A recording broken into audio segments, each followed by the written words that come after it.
আজকে মাত্র 10 টাকার একটি গুঁড়া দুধের প্যাকেট আর 1 কাপ আটা দিয়ে তৈরি করব এই ভীষণ মজাদার গোলাপ জামুনের রেসিপিটা। এই রেসিপিটা কাউকে খাওয়ালে কেউ কিন্তু বুঝতেই পারবে না যে এটা মাত্র একটা 10 টাকা দামের গুঁড়া দুধ আর আটা দিয়ে তৈরি। এটা এতটাই মজাদার হবে আর অনেক বেশি সফট হবে আর ভিতরে রসগুলো একদম টইটুম্বুরে ভরা থাকবে।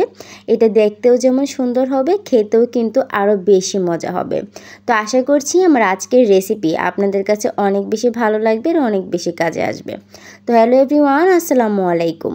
স্বাগত জানাচ্ছি নতুন আরও একটি রেসিপি দেখার জন্য। আজকে তৈরি করছি গোলাপ জামুন। তো প্রথমে নিয়েছি আমি এখানে 1 কাপ পরিমাণ আটা। আপনারা চাইলে আটা বা ময়দা যে কোনোটাই নিতে পারেন। তারপর আমি এখানে গুঁড়া দুধের প্যাকেটটা ঢেলে দিলাম আর নিয়ে নিচ্ছি এখানে 1 টেবিল চামচ পরিমাণের মতো সুজি। এই মিষ্টি তৈরি করার ক্ষেত্রে অবশ্যই সুজিটা দেওয়ার ট্রাই করবেন, এতে করে মিষ্টিগুলো কিন্তু খুবই সফট হবে। তারপর আমি এখানে বেকিং সোডা নিয়েছি। বেকিং সোডা আর বেকিং পাউডারের মধ্যে কিন্তু পার্থক্য আছে। তো আমি এখানে বেকিং সোডা 1 চিমটি পরিমাণের মতো নিয়ে নিচ্ছি। আমি আপনাদেরকে দেখিয়ে দিচ্ছি পরিমাণটা। আমি এখন সোডাটাকে হাতে নিয়ে নিলাম আর চিমটি দিয়ে দেখিয়ে দিচ্ছি। এরকম 1 কাপের জন্য এরকম 1 চিমটি করে সোডা নিয়ে নেবেন। আর যদি বেকিং পাউডার দেন সেক্ষেত্রে কিন্তু একটু বেশি লাগবে। তারপর আমি এগুলাকে খুব সুন্দর করে মিশিয়ে নিচ্ছি। এই পর্যায়ে আমি এখানে 2 টেবিল চামচের মতো রান্না সাদা তেল দিয়ে দিচ্ছি। আপনারা চাইলে কিন্তু এই পর্যায়ে ঘিও ব্যবহার করতে পারেন। ঘি দিলেও কিন্তু এই মিষ্টির সেন্টটা অনেক বেশি ভালো আসবে, খেতেও বেশি মজা লাগবে। তো তেলটাকে আমি খুব ভালোভাবে এই আটার সঙ্গে মিশিয়ে নেওয়ার পর আমি অল্প অল্প করে পানি দিয়ে সুন্দর একটা ডো তৈরি করে নিব। পানিটা কিন্তু অবশ্যই অল্প অল্প করে দিতে হবে। একবারে বেশি পানি দিলে কিন্তু ডোটা অনেক বেশি নরম হয়ে যেতে পারে। সেজন্য আমি এখানে অল্প অল্প করে পানি দিয়ে সুন্দর একটা ডো তৈরি করে নিব। এই যে দেখতেই পাচ্ছেন, ডোটা কিন্তু একটু চিটচিটে থাকবে, মানে হাতে লেগে আসবে, এরকম একটা ডো তৈরি করতে হবে। ডোটা কিন্তু বেশি শক্ত তৈরি করা যাবে না। এই যে দেখতেই পাচ্ছেন আমার হাতে কিন্তু এরকম করে লেগে আসছে। সেম এভাবে করে একটা ডো তৈরি করে আমি ঢেকে দিয়ে রেখে দিব। কমপক্ষে এটাকে 10 মিনিটের জন্য রেস্টে রাখতে হবে। তারপর আমি একটা পাতিল নিয়ে নিলাম আর এই পাতিলে 1 কাপ পরিমাণ চিনি দিয়ে দিয়েছি। এবার 1 কাপ চিনির জন্য আমি এখানে 1 কাপ ভরে পানি দিয়েছি।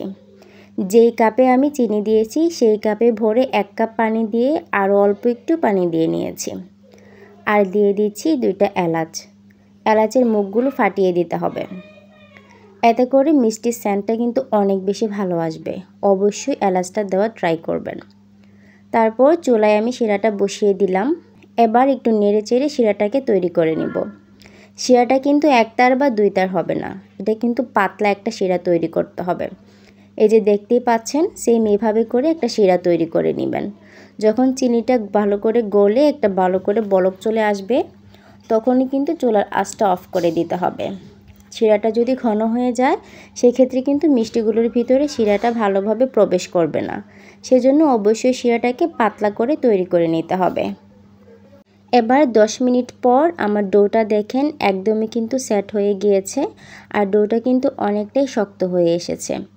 এই পর্যায়ে ডোটাকে আমি আবারও 2-3 মিনিটের মতো ভালো করে মথে নিয়েছি। তারপর হাতে অল্প একটু তেল লাগিয়ে নিয়েছি। তেল লাগিয়ে এবার ছোট ছোট এরকম করে ডো নিয়ে আমি হাতের সাহায্যে ছোট ছোট বল আকৃতির করে নিব। আপনারা চাইলে এটাকে একটু লম্বা শেপও করতে পারেন, তবে আমি এই মিষ্টিগুলোকে একদম গোল গোল করে শেপ করে নিচ্ছি। এই যে দেখতেই পাচ্ছেন, এভাবে করেই করে নিতে হবে। হাতে একটু তেল লাগিয়ে নিলে সেক্ষেত্রে কিন্তু হাতে আর এই ডোটা লেগে আসবে না আর মিষ্টির প্রত্যেকটা শেপ অনেক বেশি সুন্দর হবে। দেখতেই পাচ্ছেন, এভাবে করে আমি প্রত্যেকটা মিষ্টি সুন্দর করে তৈরি করে নিয়েছি। প্রত্যেকটা সাইজ একই সমান রাখার চেষ্টা করেছি। এই যে দেখতেই পাচ্ছেন আমি কিন্তু সবগুলো একইভাবে তৈরি করে নিয়েছি। এবার এগুলোকে আমি একটু চুলায় ভাজতে চলে যাব। চুলায় একটা কড়াই বসিয়ে দিয়েছি আর পর্যাপ্ত পরিমাণে তেল দিয়ে দিয়েছি। তেলটাকে মিডিয়াম আঁচে একটু গরম করে নিয়েছি। যখন দেখবেন মিষ্টিগুলো দেওয়ার পরে সাইড থেকে এরকম করে বাবলস উঠছে তখন বুঝতে হবে যে মিষ্টিগুলো একদম পারফেক্ট টাইমে দেওয়া হয়েছে। তেলটা মিষ্টি ভাজার জন্য একদম পারফেক্টভাবে গরম হয়েছে। এবার আমি সবগুলো মিষ্টি একেবারে দিয়ে দিচ্ছি। দিয়ে হালকা হাতে একটু যখন হয়ে আসবে 30 সেকেন্ড পর আমি চামচের সাহায্যে একটু নেড়ে চেড়ে দিব। এতে করে মিষ্টির প্রত্যেকটা সাইড কিন্তু একইভাবে ভাজা হবে, এক পাশ থেকে পুড়ে যাবে না, আবার অন্য পাশে একদম সাদা থাকবে না। তো এভাবে করে আস্তে আস্তে নেড়ে চেড়ে মিষ্টিগুলোকে ভেজে নিতে হবে। কিছুক্ষণ পরেই দেখা যাবে মিষ্টিগুলো একদম ডাবল হয়ে গিয়েছে ফুলে। এই যে দেখতেই পাচ্ছেন একদম কিন্তু মিষ্টিগুলো ডাবল হয়ে যাবে, দেখা যাবে। যখন মিষ্টিগুলো এরকম হালকা একটা ব্রাউন কালার চলে আসবে সেক্ষেত্রে কিন্তু চুলার আঁচটা মিডিয়াম থেকে একটু বাড়িয়ে দিতে হবে। বাড়িয়ে দেওয়ার পরে একদম সুন্দর একটা কালো জামের মিষ্টি একটু কালো কালো করে ভেজে নিতে হবে। প্রথমেই বাড়িয়ে দিলে কিন্তু ভিতর থেকে ভালোভাবে হবে না, সেজন্য মিষ্টিগুলো যখন হালকা একটু ব্রাউন কালার চলে আসবে তখন মিষ্টির আঁচটা বাড়িয়ে দিবেন আর হালকা একটু কালো কালো করে নেবেন। যেহেতু কালো জাম মিষ্টি অবশ্যই একটু কালো কালো করে নিলে মিষ্টিগুলো দেখতেও সুন্দর লাগবে। এই যে দেখতে পাচ্ছেন আমি কিন্তু সবগুলো মিষ্টি এইভাবে করে নামিয়ে নিয়েছি। এই পর্যায়ে কিন্তু মিষ্টিগুলো অনেক বেশি গরম আছে, এই গরম থাকা অবস্থায় কিন্তু শিরাতে দেওয়া যাবে না, সেজন্য এগুলাকে একটু ঠান্ডা করে নিতে হবে। আর শিরাটাও কিন্তু এদিকে একটু ঠান্ডা হয়ে গিয়েছে, সেজন্য শিরাটাকে আমি চুলায় বসিয়ে দিয়েছি। এবার শিরাটাকেও আমি একটা বলক নিয়ে আসব। শিরাটা বলক চলে আসলে মিষ্টিগুলো এই পর্যায়ে দিয়ে দিতে হবে। মিষ্টিগুলো তখনই দিতে হবে যখন হাত দিয়ে এভাবে চাপ দিয়ে ধরলে বোঝা যাবে যে মিষ্টিগুলো ঠান্ডা হয়েছে, একটু মানে হাতে সহ্য করা যাচ্ছে মিষ্টির তাপটা। সেই পর্যায়ে মিষ্টিগুলো এই শিরাতে দিয়ে দিতে হবে। দিয়ে আমি 1 থেকে 2 মিনিটের মতো অল্প আঁচে ঢাকনা দিয়ে ঢেকে মিষ্টিগুলোকে একটু রান্না করব। এতে করে মিষ্টিগুলোর ভিতরে খুব সুন্দর করে শিরাটা প্রবেশ করবে আর মিষ্টিগুলো খুব সফট হয়ে যাবে। এই যে দেখতেই পাচ্ছেন আমি 1 থেকে 2 মিনিটের মতো ঢাকনা দিয়ে ঢেকে মিষ্টিগুলোকে রান্না করেছি। এই পর্যায়ে আমি চুলার আঁচটা বন্ধ করে দিয়ে ঢাকনা দিয়ে ঢেকে কমপক্ষে 1 থেকে 1.5 ঘন্টার জন্য ঢেকে রেখে দিব। এতে করে প্রত্যেকটা মিষ্টির ভিতরে শিরাটা খুব ভালোভাবে প্রবেশ করবে আর মিষ্টিগুলো ফুলে একদম দ্বিগুণ থেকে 3 গুণ হয়ে যাবে। এই যে দেখতেই পাচ্ছেন আমার মিষ্টিগুলো কত সুন্দর করে এবার কত ডাবল হয়ে গিয়েছে। এবার সবগুলো মিষ্টি আমি আপনাদেরকে সার্ভ করে দেখাবো। আমার ক্যামেরাটা তত বেশি ভালো না, সেই জন্য মিষ্টির কালারটা কিন্তু তত বেশি সুন্দর আসতেছে না। বাস্তবে কিন্তু এটার কালারটা অনেক বেশি সুন্দর লাগতেছে আর খাইতেও কিন্তু অনেক বেশি মজা ছিল। তো আশা করছি বাসায় আপনারা একবার হলে এভাবে করে ট্রাই করবেন আর কেউ বুঝতেই পারবে না যে এটা দুধ ছাড়া একদমই অল্প একটু 10 টাকার দামে দুধ দিয়ে এটা তৈরি করা হয়েছে। এটা দেখতেও যেমন সুন্দর আর খুব সফট আর খেতেও কিন্তু অনেক বেশি মজা হয়েছিল। এই যে দেখতেই পাচ্ছেন মিষ্টিগুলো কতটা সফট আর ভিতরে কতটা রসালো হয়েছে। আশা করছি আপনারা আমি এভাবে করে ধরাতেই বুঝতে পারছেন। তো আশা করছি আমার আজকের ভিডিও আপনাদের কাছে ভালো লেগেছে। যদি ভিডিও ভালো লাগে অবশ্যই আমার চ্যানেলটিকে সাবস্ক্রাইব করে যাবেন আর আমার পেজ থেকে দেখে থাকলে অবশ্যই আমার পেজটাকে ফলো দিয়ে যাবেন। আজকের মতো আমার ছোট্ট ভিডিওটি থেকে এখানেই বিদায় নিচ্ছি। সকলে সুস্থ থাকবেন, ভালো থাকবেন। আল্লাহ হাফিজ। আসসালামু আলাইকুম। আলু আর 1 কাপ আটা দিয়ে অসম্ভব মজাদার একটি বিকালের নাস্তা তৈরি করব। এই নাস্তাটি দেখতে যেমন সুন্দর আর লোভনীয়, খেতেও কিন্তু অনেক বেশি মজা। এত সুন্দর নাস্তাটি যে কারোর সামনে পরিবেশন করলে আপনি তার প্রশংসা পাবেনই পাবেন। যে কোনো অনুষ্ঠান অথবা বিয়ে বাড়িতেও চাইলে এই নাস্তাটি তৈরি করে ফেলতে পারেন। এটি কিন্তু বানাতেও খুব অল্প সময় লাগে। তো হ্যালো এভরিওয়ান, আসসালামু আলাইকুম। স্বাগত জানাচ্ছি নতুন আরও একটি রেসিপি দেখার জন্য। আজকের রেসিপিটা তৈরি করার জন্য আমি এখানে প্রথমে 1.5 কাপ পরিমাণ আটা নিয়ে নিয়েছি। আপনারা চাইলে এখানে আটা বা ময়দা যে কোনোটা নিতে পারেন অথবা চালের গুঁড়ি দিয়েও করতে পারেন। দিয়ে দিয়েছি 1 চা চামচ পরিমাণ চিনি, দিয়ে দিলাম স্বাদমতো লবণ। এবার আমি এখানে দিয়ে দিব 2 টেবিল চামচের মতো রান্নার তেল। এবার 1-2 মিনিটের মতো আটাটাকে খুব ভালোভাবে একটু ময়াম দিয়ে নিয়েছি। তারপর আমি এখানে 1 কাপ পরিমাণ নর্মাল ঠান্ডা পানি নিয়েছি। এবারে ঠান্ডা পানিটাকে আমি অল্প অল্প করে দিয়ে সুন্দর একটা ডো তৈরি করব। ডোটা তত বেশি শক্তও হবে না আবার তত বেশি নরমও হবে না, একটু টাইট করে আমি একটা সুন্দর ডো তৈরি করে নিব।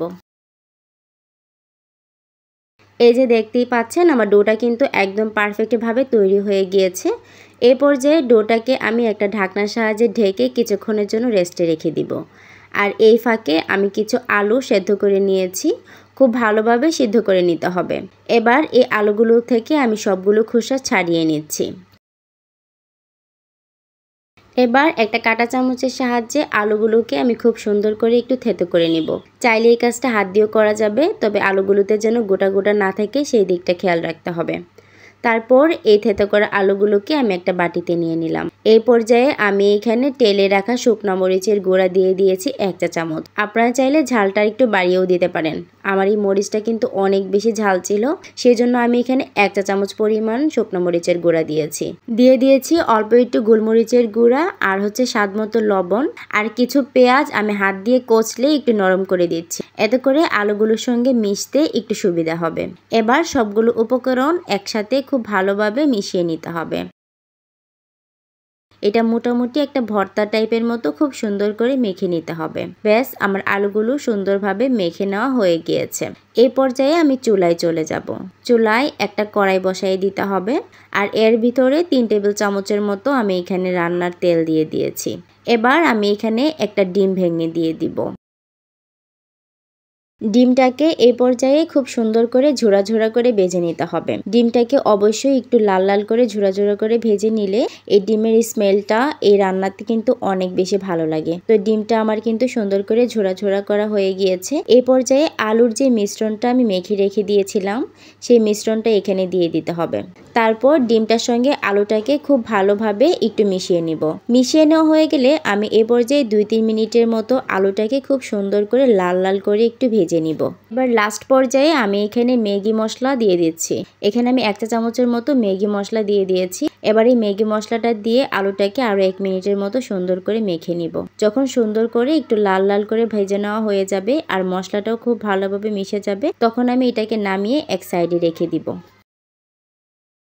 আর এদিকে যে আটার ডোটা তৈরি করে রেখেছিলাম সেটা কিন্তু অনেকটাই সফট হয়ে গিয়েছে। এই পর্যায়ে আটার ডোটাকে আমি 2 মিনিটের মতো আরো সুন্দর করে একটু মথে নিব।